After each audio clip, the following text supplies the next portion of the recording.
In the early years of the 20th century, England was a nation built on rigid social rules and the constant performance of respectability.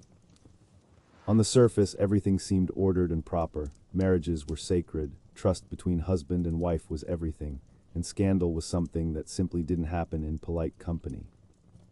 But beneath that polished surface, there were dangers that nobody wanted to acknowledge. Lonely women desperate for companionship, eager to believe in the possibility of love, were vulnerable to anyone with the cunning and cruelty to exploit what they wanted most. And it was into this world that George Joseph Smith emerged. He wasn't a man who looked dangerous. There was no obvious menace about him, no physical brutality that would have warned women away. Instead, he had something far more effective, a deep understanding of human nature, an almost uncanny ability to read what people wanted and feared, and absolutely no hesitation about using those vulnerabilities to get what he wanted. Born into poverty in the East End of London, Smith had learned early that the world rewarded the clever and only caught the careless. He'd made it his life's work to be clever indeed. This is the story of deception so carefully constructed that it took a dedicated detective and a brilliant pathologist working together to unravel it. It's a story about how a man's crimes might have stayed hidden forever if not for one letter written to the police, one moment of suspicion, and the determination of people willing to follow the truth wherever it led. It's ultimately a story about predatory cunning running head-on into the machinery of justice, and what happened when one man's carefully constructed lies finally fell apart.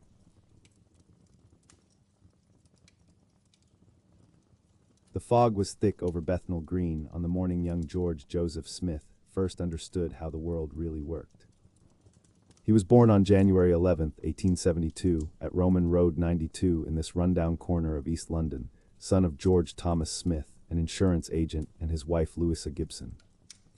By the time he was 7, he was standing in his father's cramped office, watching the man negotiate with a widow about her husband's policy. She had tears running down her face, desperate to know if the accident that killed her husband had left her with anything at all. His father listened with what looked like genuine sympathy, nodding slowly, his pen hovering over the ledger. Then when she left, his expression shifted completely, and he turned to his young son with a thin smile. "People believe what they want to believe, boy," he said. "The clever man is the one who helps them believe it." George never forgot that lesson. By the time he was 9 years old, he'd taken it to heart completely. He wasn't particularly clever in the traditional sense. His teachers said he was sullen and withdrawn, prone to bad moods and tantrums. But he was observant in ways that mattered far more than book learning ever could. He watched how men could smile while lying. He watched how women in desperate situations could be convinced to part with things they shouldn't. Most importantly, he watched how the law only caught the criminals who were careless, never the ones who planned carefully and moved quickly.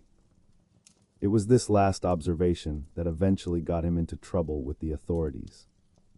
At 9 years old in 1881, George was sent away to the reformatory at Gravesend in Kent. The official records just said incorrigibility, but people whispered about thefts, money missing from his father's office, a boy who'd already shown he knew how to take things that didn't belong to him. The reformatory was a brutal place designed to beat morality into wayward children with stone walls, thin gruel, and the constant threat of the leather strap if you broke the rules. But for George, it became something else entirely. It became a university of crime where he learned not just how to commit crimes, but how to think like a criminal. He learned which frauds worked and which ones didn't. Most crucially, he learned how to disappear when the authorities came looking. There was a boy named Eddie, older and harder than the rest, who'd already served time in 3 different institutions by the time he was 14. Eddie took an interest in young George, probably seeing in the quiet, observant kid a kindred spirit. During the long nights in the dormitory, Eddie whispered stories of con games and swindles, of men who'd made fortunes by understanding human nature better than their victims understood themselves. He taught George about the confidence game, how to approach someone, how to build trust, and how to know the exact moment when that person would be willing to hand over their money or possessions. "It's all about the story you tell," Eddie would say, his voice barely above a whisper so the guards wouldn't hear. People don't want the truth. They want to believe in something better than their circumstances. You give them that belief and they'll give you anything. When George was finally released from Gravesend at 16, he wasn't the sullen boy who'd arrived 5 years earlier. He was harder now, more calculating, possessed of a cold intelligence that frightened even some of the adults around him. By 1891, at just 19 years old, he was arrested again at Lambeth Police Court on February 7th for stealing a bicycle. He was sentenced to 6 months of hard labor, a punishment that didn't seem to bother him at all. He found work where he could as an errand boy, a shop assistant, a laborer, but legitimate work never held his attention for long. What fascinated him was the space between legality and crime, the gray area where a man could operate if he was quick enough and clever enough. His first major venture came in 1896, when he was 24 years old and supposedly trying to establish himself as a respectable member of society. He'd identified a woman who was lonely, financially independent through an inheritance, and desperately eager to please any man who showed her affection. He courted her with the intensity of a man possessed, writing her love letters that made her weep with joy, bringing her flowers, and listening to her troubles with an expression of complete attention. Within weeks, she trusted him fully. When he suggested that she might borrow some money from her employers, just a small amount, just temporarily, just to help him with a business venture that would make them both rich, she didn't hesitate. She stole from the people who paid her wages, walked out of her employer's house with several pounds in her pocket, and handed it all to George with trembling hands. He spent it within a week, mostly on gambling and fancy dinners at restaurants, where he could watch himself in the mirrors on the walls. When the woman's employers discovered the theft and she was arrested, George felt nothing. No guilt, no remorse, not even the passing sympathy that might cross a normal man's mind. Instead, he felt exhilarated. He had proven something to himself. The lessons from Gravesend actually worked. The whispered wisdom of boys with hard eyes and harder hearts was true. People really would surrender their money and their dignity if you understood how to manipulate them. The sentence of 12 months imprisonment that followed in 1896 seemed almost inevitable to him, as if he'd always known it would end this way. Prison, he discovered, was far less terrifying than Gravesend had been. He was older now, harder himself, and he'd learned enough to avoid the worst of it. He used his time to refine his techniques, to think through the flaws in his method, and to plan how he would do things differently when he got out. He read in the prison library, studying the cases of other men who'd been caught and analyzing where they'd made their mistakes. Most importantly, he learned patience. The young George who'd stolen that bicycle had been reckless, but the George who emerged from prison would be methodical and controlled. When he was released, he had a new idea entirely. Instead of targeting isolated women, he would establish himself as a legitimate businessman.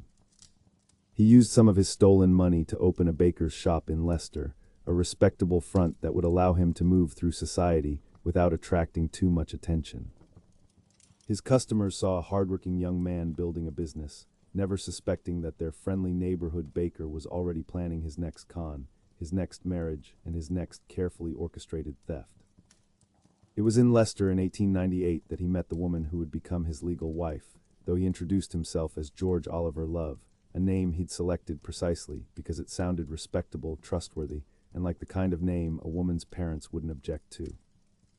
Her name was Caroline Beatrice Thornhill, and she was attractive enough, with dark hair and a modest manner, coming from the sort of respectable family background that made her suitable wife material in the eyes of society.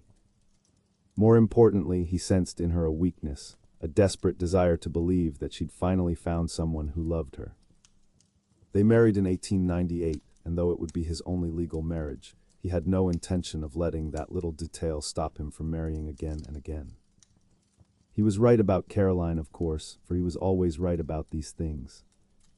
Caroline married him willingly, and together they moved to London, where she found work as a maid for various employers. What she didn't realize, or perhaps she did realize it and didn't care, was that George had already planned what would happen next. Caroline was instructed to steal from her employers, taking money and valuables and passing them to her husband, and she complied without question. Her love for him apparently overrode any sense of moral conscience or self-preservation. For a time, it worked beautifully. Caroline's thefts funded George's increasingly lavish lifestyle, and he moved through London with the confidence of a man who believed himself invincible. But then, inevitably, one of her employers became suspicious. The pieces didn't add up, and too many items had gone missing. The authorities were called, and in Worthing, Sussex, Caroline was caught and sentenced to 12 months imprisonment, the second prison sentence that would touch their marriage within just a few years. But Caroline did something George hadn't anticipated. Perhaps it was the shock of imprisonment, or perhaps she finally understood the true nature of the man she'd married. Upon her release, she incriminated him, telling the authorities everything about the thefts, her husband's manipulation, and the life of crime they'd been living together. George was arrested in January 1901 and sentenced to 2 years imprisonment, a much longer stretch than he'd served before. When he finally emerged from prison in 1903, at the age of 31, George Joseph Smith was no longer the young man who'd entered it. He was hardened by multiple incarcerations, and most importantly, he'd learned a crucial lesson. Wives who loved you out of genuine affection could betray you, incriminate you, and send you back to prison. What he needed was a different kind of arrangement, a marriage based not on love but on calculation, on the theft of money, and on his ability to disappear before discovery could follow. On his release from prison, Caroline Thornhill, known as Caroline Love during their marriage, fled to Canada, removing herself from his life and from the possibility of further legal complications. George, meanwhile, made a decision that would define the rest of his criminal career. He would no longer maintain a pretense of respectability through a legitimate business. Instead, he would become something far more dangerous, a professional deceiver, a man who would use marriage itself as a tool for theft. He would marry women for their money, take everything they had, and vanish into the shadows. If necessary, he would marry them again under a different name, again and again, until the web of deception became so vast that surely no one could ever untangle it. The pattern that would define the rest of his life was about to begin in earnest. In January 1915, the Metropolitan Police received a letter that would change everything. It arrived at just the right moment in the machinery of justice, dated January 3rd, coming from Joseph Crossley, who owned a boarding house in Blackpool, Lancashire. Crossley was writing on behalf of his wife Alice and Mr. Charles Burnham, the father of a young woman named Alice Smith, who had been known before her marriage as Alice Burnham. The letter enclosed newspaper clippings, and these clippings were damning in their similarity. One was from the News of the World, published just before Christmas in 1914, and it described the tragic death of Margaret Elizabeth Lloyd, a woman aged 38. Margaret had been found dead in her bathtub at her lodgings at 14 Bismarck Road, later renamed Waterloo Road, in Highgate, North London. She had been discovered by her husband, John Lloyd, and by their landlady, both of whom had found her lifeless in the water. The other clipping in Crossley's letter was much older, dating back to December 13, 1913, and it described a coroner's inquest held in Blackpool. That inquest had examined the death of Alice Smith, the same young woman whose father was now writing to the police. Alice hadn't been wealthy, nor had she come from money. But she was a woman who'd worked hard throughout her life and had saved her money carefully. Her husband, the man who called himself George Smith in Blackpool but John Lloyd in London, had taken out a life insurance policy on her worth £500. In modern money, that was equivalent to around £50,000, a substantial sum for a woman of Alice's means. Joseph Crossley, his wife, and Charles Burnham studied these two newspaper accounts with growing alarm. The circumstances were strikingly similar, almost impossibly so. Both women had died suddenly while bathing. Both had been found by their husbands. Both deaths had been quickly attributed to accident or misadventure. But there was something in the pattern of it all that nagged at Crossley's mind. Something that suggested these were not merely tragic coincidences, but rather the work of a man with a terrible purpose. The three of them discussed what they'd read, and they came to the same conclusion. The police had to be told, the authorities had to investigate. Surely this couldn't be mere chance. Crossley took up his pen and wrote his letter to Scotland Yard, enclosing both newspaper clippings and urging the detectives to look closely at the similarities between the two deaths.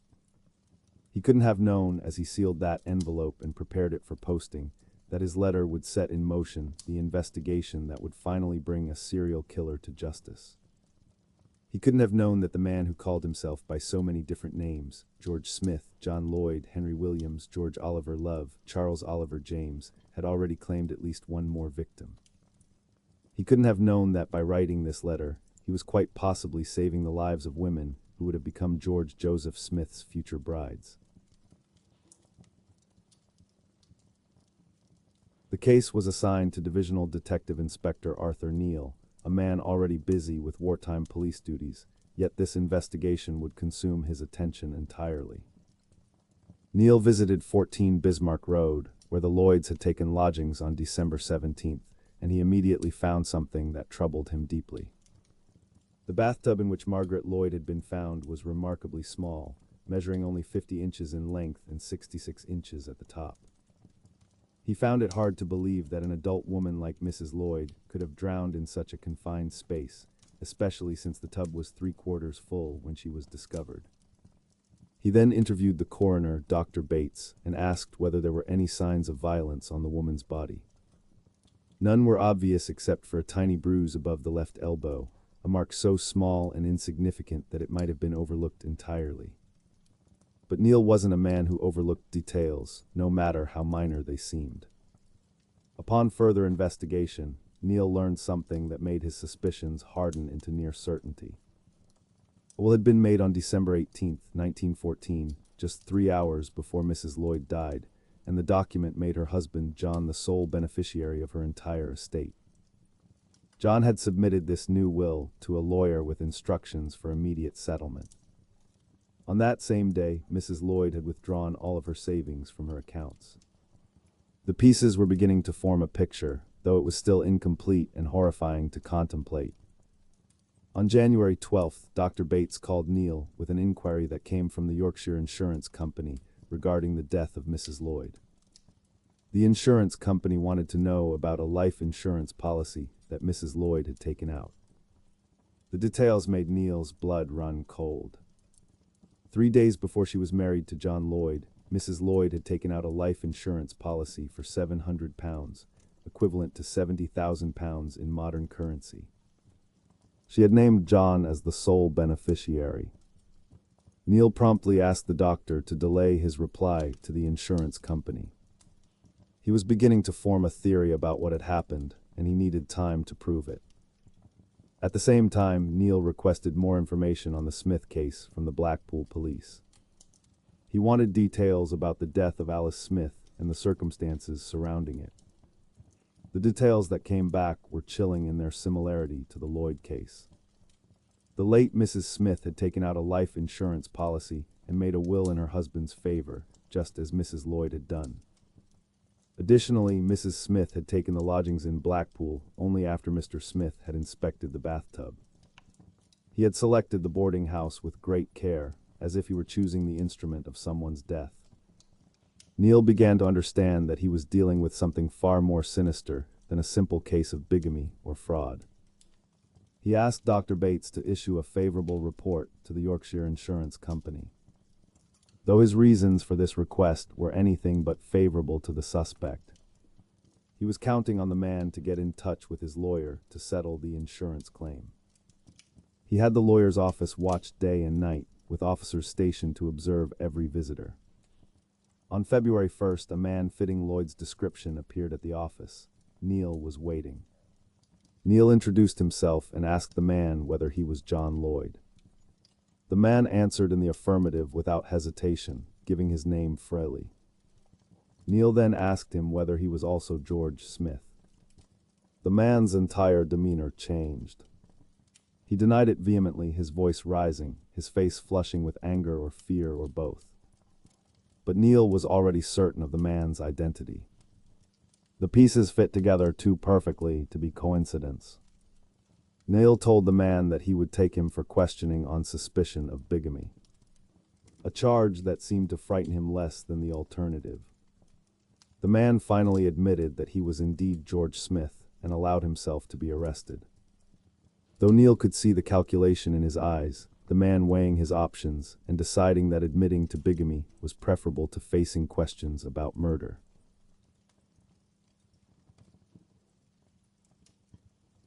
When Smith was arrested for bigamy and suspicion of murder, the authorities knew they needed the expertise of the finest forensic mind in England. The pathologist Bernard Spilsbury was called upon to determine how the women had died. Although he was the Home Office pathologist and mainly acted in a consulting capacity, he was available for direct assistance to the police force when a case demanded it. This case, they knew, would demand everything he could give. Margaret Lloyd's body was exhumed from her grave under cover of darkness. It was brought back to the laboratory so that Spilsbury could examine her remains and unlock the secrets she held. Spilsbury's first task was to confirm drowning as the cause of death. If drowning had indeed occurred, he needed to determine whether it happened by accident or by force, whether by the victim's own misfortune or by the deliberate actions of another hand. He confirmed the tiny bruise on the elbow that Dr. Bates had noted before. He found as well 2 microscopic marks upon the body, marks so small that they might have been dismissed by a less careful observer. Even the evidence of drowning was not extensive. There were no obvious signs of water in the lungs, no froth at the mouth, no external evidence of a desperate struggle for air.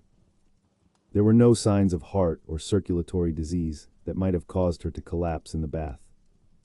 But the evidence suggested something far more sinister. Death had been almost instantaneous, as if the victim had died of a sudden stroke, as if consciousness had simply ceased without warning or struggle.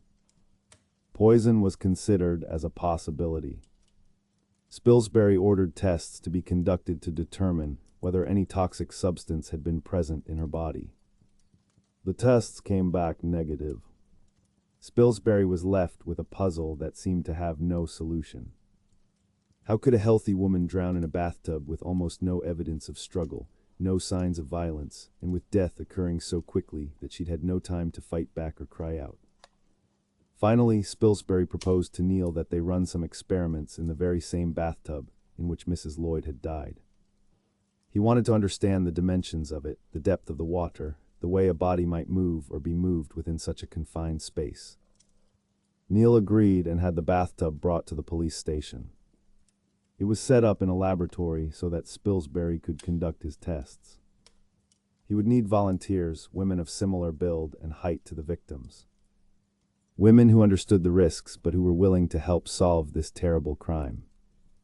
The experiments would be conducted carefully, methodically, and with the hope that they might finally reveal how George Joseph Smith had murdered his wives without leaving behind the obvious evidence of violence.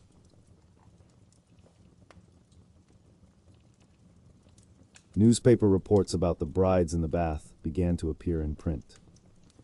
They spread the story across the country and captured the public imagination with its macabre details.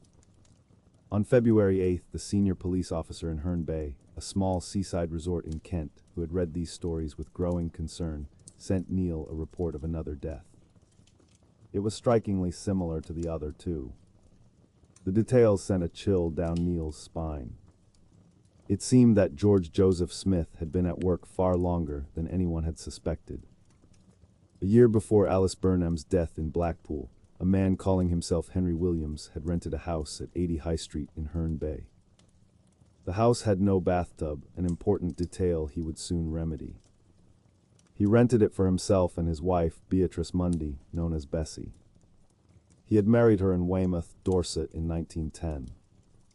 After their marriage, Henry Williams had attempted to access money that Bessie held in trust. But when he failed to do so, he abandoned her without warning and disappeared for 2 years. He left her alone and heartbroken. But then in 1912, something extraordinary happened. They met by accident on the seafront at Weston-super-Mare. With remarkable persuasion, Williams convinced her to take him back. He convinced her to forgive him and to go on holiday with him to Herne Bay. She agreed. Her love for him apparently overrode any reasonable caution or self-preservation. 7 weeks after they rented the house without a bathtub, Williams rented a bathtub. Then he took Bessie to see a local general practitioner named Dr. Frank French. Bessie was complaining of headaches, for which the doctor prescribed some medication. But Williams argued forcefully that these were not mere headaches but epileptic seizures. He convinced the doctor to accept this diagnosis. On July 12, 1912, Williams woke Dr. French in the early morning hours. He said his wife was having another seizure and that he feared for her life. The doctor came to examine her and found her in a state of distress. He promised to return the following afternoon to check on her progress. However, when he did return the next day, he was surprised to learn that Bessie had died during the night. She had been found drowned in the bathtub by her husband. The doctor found Bessie in the tub with her head under the water. Her legs were stretched out straight and her feet protruded out of the water. The position suggested she had suffered a seizure and drowned as a result. There was no trace of violence upon her body. So Dr. French attributed the drowning to the epileptic fit that Williams had described. The inquest jury, convinced by this explanation, awarded Williams £2,579, 13 shillings and 7 pence. In modern currency, that was equivalent to around £255,000. This money was stipulated in Mrs. Williams' will, which had been made just 5 days before her death. Neil then sent photographs of Smith to Herne Bay for possible identification by those who had known Henry Williams. Then he departed for Blackpool, where Spilsbury was conducting an autopsy of Alice Smith. The results were deeply troubling in their similarity to what they'd found with Margaret Lloyd. There was a lack of violence upon the body. Every suggestion pointed to instantaneous death. There was little evidence of drowning in the traditional sense. Furthermore, there were no traces of poison on Margaret Lloyd's body. Spilsbury found himself baffled by the mystery of how these women had died. He routinely took measurements of Alice's corpse and had the bathtub in which she died sent to London. In his laboratory, he could examine it more carefully. Back in London, Neil had received confirmation from Herne Bay that would complete the picture of Smith's crimes. Henry Williams was also John Lloyd. Both were also George Smith. The same man operating under different identities, marrying women, murdering them, collecting their insurance money and inheritances. This time, when Spilsbury examined the body of Bessie Williams more carefully, he found one sure sign of drowning that hadn't been present in the other 2 cases. He found the presence of goose pimples on the skin on her thigh. This was a physiological response to the shock of sudden immersion in cold water, a sign that her body had undergone the stress of drowning. But there was something else. Something that would prove crucial to understanding how Smith had killed his victims. As with the other 2 deaths, the bathtub in which Mrs. Williams had died was sent to London. Spilsbury could examine all 3 bathtubs together. Finally, he could understand the terrible pattern that connected them. For weeks, Spilsbury pondered over the 3 bathtubs and the precise measurements of the victims. He turned the problem over and over in his mind. He sought the answer to a puzzle that seemed impossible to solve. He thought about the mechanics of an epileptic seizure. He thought about how the human body responds when seized by such a fit. He began to construct a theory based on medical knowledge and physical possibility. The first stage of an epileptic seizure, he knew, consists of a stiffening and extension of the entire body. It's a rigid contraction of every muscle as the nervous system misfires and sends violent signals throughout the frame. Considering Bessie Williams' height of 5 feet 7 inches and the length of the bathtub in which she died, which measured only 5 feet, Spilsbury realized something crucial. If Bessie had suffered an epileptic fit while lying in the tub, the upper part of her body would have been pushed up the sloping head of the tub. She would have been held far above the level of the water. She would have been held there by the rigid extension of her muscles. The second stage of a seizure consists of violent spasms of the limbs. These are drawn up to the body and then flung outward in uncontrolled movements. But this stage too would have kept her from drowning. The spasms would have kept her thrashing, moving, struggling. No one of her size could possibly get under the water, even when her muscles were relaxed and the seizure had passed. The tub was simply too small for drowning to occur in the way that had been described at the inquest. Using Dr. Frank French's description of how he'd found Bessie Williams in the bathtub, Spilsbury reasoned that something else must have happened. Something deliberate and calculated. Smith must have seized her by the feet and suddenly pulled them up toward himself with great force. An unexpected movement that would have slid the upper part of her body under the water in one swift motion. The sudden flood of water into her nose and throat might have caused a shock to her system and a sudden loss of consciousness. A vagal inhibition that would have rendered her unable to struggle or cry out. This explained the absence of injuries and the minimal signs of drowning that had so puzzled him. It was a method of murder so clever, so calculated, and so difficult to detect that it had nearly succeeded completely. Neil decided to test this theory. Theories alone would not be enough to convince a jury or to bring a killer to justice. He hired several experienced female divers of the same size and build as the victims. Women who understood the risks but who were willing to help prove what had happened. He first tried to push them under the water by force. He was attempting to demonstrate how Smith might have drowned his victims through physical strength and struggle. But each attempt revealed the flaw in this approach. There would be inevitable signs of struggle. There would be bruises and marks visible on the bodies of the dead women. Then Neil tried the method that Spilsbury had theorized. He unexpectedly pulled the feet of one of the divers. Her head glided underwater before she knew what had happened. Before her mind could even process that she was in danger. Suddenly Neil saw that the woman was no longer moving. She had become limp and unresponsive in the water. He quickly pulled her out of the tub in a panic. It took him and a doctor over half an hour to revive her. 30 minutes of desperate effort to bring her back to consciousness. When she finally came to, struggling and gasping, she explained what she'd experienced. The only thing she remembered was the rush of water before she lost consciousness. Everything had gone dark and silent in an instant. Thus Spilsbury's theory was confirmed. It was proven by the very near death of the experimental subject. It was demonstrated beyond any doubt. The method was terrifyingly simple and devastatingly effective. It had allowed George Joseph Smith to murder at least 3 women without leaving behind the obvious evidence of violence. George Joseph Smith was arrested on February 15th in 1915. He was taken into custody on suspicion of these terrible crimes. On March 23, 1915, he was formally charged with the murders of Bessie Williams, Alice Smith, and Margaret Lloyd. 3 women whose lives had been stolen from them by a man they had trusted with their love and their futures. On June 22nd in 1915, the trial began at the Old Bailey. This was the most famous criminal court in England. The case of George Joseph Smith would be heard before judge and jury. The prosecuting counsel were 3 of the finest legal minds in the country. There was Archibald Bodkin, who would later become Director of Public Prosecutions. There was Cecil Whiteley, who would later become a King's Counsel.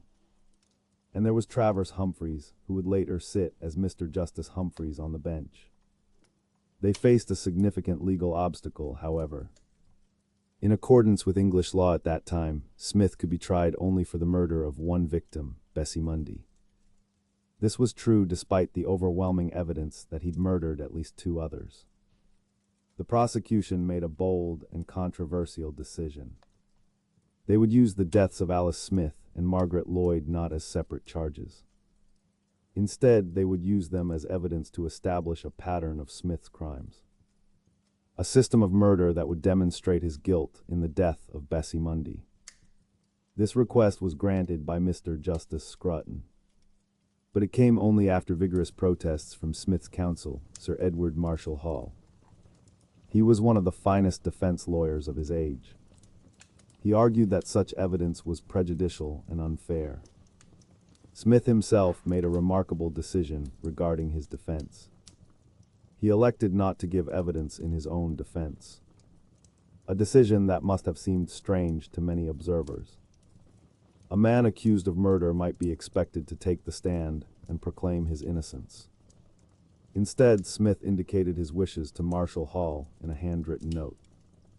A brief communication that spoke volumes about his cold calculation. It spoke volumes about his apparent acceptance of his fate. The trial proceeded with the evidence of Spilsbury's experiments. It included the testimony of the women who had nearly drowned in the bathtubs. It included the documentation of the wills and insurance policies and the suspicious timing of the deaths. The jury listened carefully to every detail. They observed the defendant sitting in the dock. A man who showed no emotion, no remorse, no sign of the humanity that might have moved them to mercy. It took the jury about 20 minutes on July 1st to reach their verdict.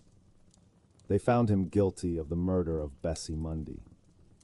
Guilty beyond any reasonable doubt. He was then sentenced to death by Mr. Justice Scruton, a sentence that Smith received without apparent reaction. He stood silent as the judge pronounced the words that would end his life. Marshall Hall, though he must have believed his client guilty, appealed. He appealed on the grounds that the evidence of system had been improperly admitted and argued that the use of the other two murders as evidence was prejudicial.